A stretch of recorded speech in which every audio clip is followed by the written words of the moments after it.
Halo sahabat belajar, kembali lagi dengan saya Hesti Mailani. Kali ini saya akan menjawab pertanyaan-pertanyaan dari tugas luar kelas hari ke-7 tentang Bimba AYUWO interview ke-1.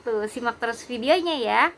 Yang pertama, apa yang dimaksud dengan Bimba AYUWO interview? Bimba AYUWO interview adalah program dari Bimba AYUWO Pusat untuk membimbing minat baca dan minat belajar anak sejak usia dini yang dilakukan secara interaktif menggunakan video call berbasis online agar lebih efektif dan lebih efisien.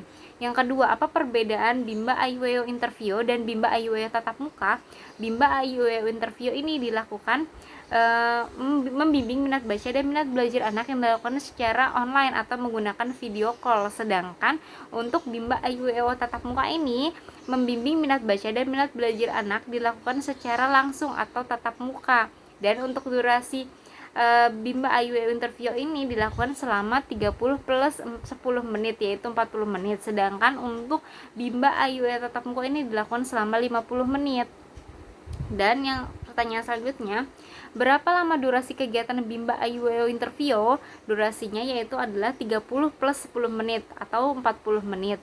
Lalu jelaskan mengenai durasi waktu kegiatan Bimba AYUWO interview 30 plus 10 menit, yaitu dimana 30 menit ini dilakukan secara kegiatan inti atau secara bersama-sama, dan 10 menit ini dilakukan secara private. Jadi di mana anak akan melakukan kegiatan inti selama 30 menit secara bersama-sama, dan 10 menit ini private, di mana anak akan mendapatkan waktu 10 menit ini secara bergantian. Misalkan hari ini adalah murid A yang mendapatkan 10 menit secara private, dan keesokan harinya yang mendapatkan 10 menit private ini adalah murid B. Selanjutnya, apa saja kegiatan yang dilakukan dalam kegiatan awal atau pembuka dan berapa lama durasinya? Untuk kegiatan awal atau pembuka ini dilakukan selama 5 menit. Dan untuk kegiatannya yaitu adalah berdialog bahasa Bimba, melakukan yel Bimba, melakukan tepuk semangat, menyanyikan lagu La Bimba, menyanyikan lagu Cinta Ananda, dan juga berdoa sebelum belajar. Lalu selanjutnya, apa saja kegiatan dilakukan dalam kegiatan inti dan berapa lama durasi waktunya? Untuk durasi waktu kegiatan inti adalah selama 20 menit.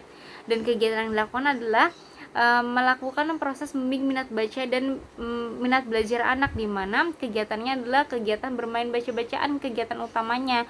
Lalu kita juga harus menerapkan teori Bandul agar anak tidak merasa bosan, di mana kita arahkan anak untuk bermain baca-bacaan, lalu kita ajak anak untuk bermain kegiatan selingan seperti menulis dan juga berhitung dan juga menggambar, mewarnai, dan kegiatan selingan lainnya dengan durasi yang tidak terlalu lama. Dan kita ajak anak kembali untuk bermain baca-bacaan. Itu dilakukan selama 20 menit. Yang selanjutnya, apa saja kegiatan yang dilakukan dalam kegiatan akhir atau penutup dan berapa lama durasinya?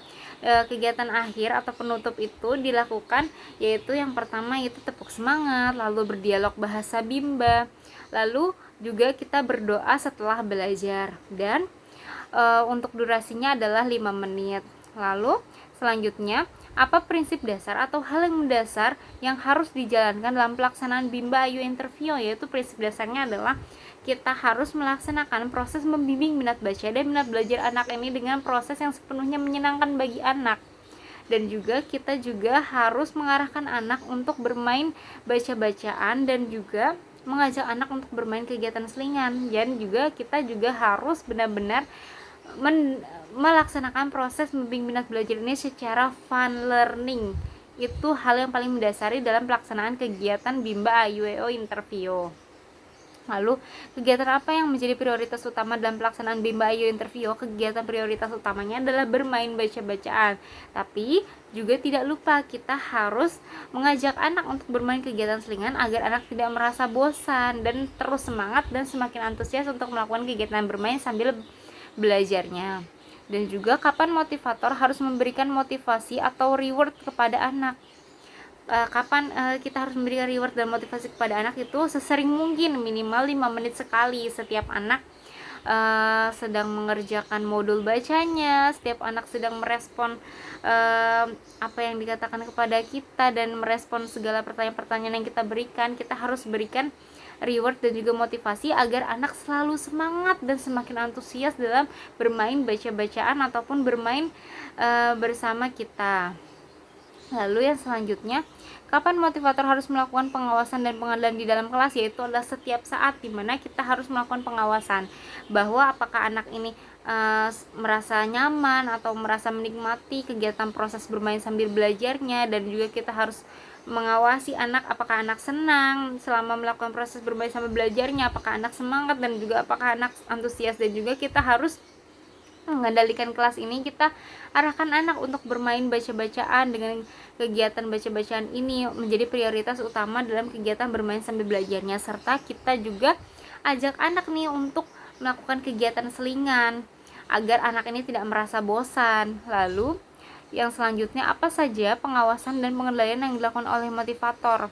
Pengendalian dan pengawasan yang dilakukan oleh motivator itu yang tadi seperti saya sudah jelaskan, yaitu kita harus mengawasi perasaan anak, afeksi anak, apakah anak senang, anak semangat, apakah anak antusias selama mengikuti proses bermain sambil belajarnya, dan juga apakah anak merasa semangat dan semakin antusias. Dan juga kita harus mengendalikan, kita ajak anak untuk bermain kegiatan baca-bacaan, dan juga kita ajak anak untuk bermain kegiatan selingan dengan durasi yang tidak terlalu lama, lalu kita ajak kembali anak untuk bermain baca-bacaan.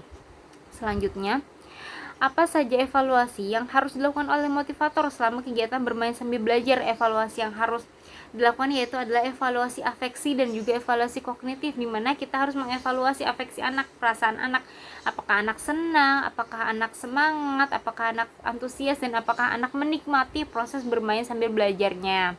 Lalu untuk evaluasi kognitif yaitu apakah anak sudah mampu terhadap kegiatan bermain sambil baca-bacaannya tersebut, kegiatan bermain yang sudah dilakukan, apakah anak sudah mampu dan sudah lebih paham terhadap kegiatan yang sudah kita berikan.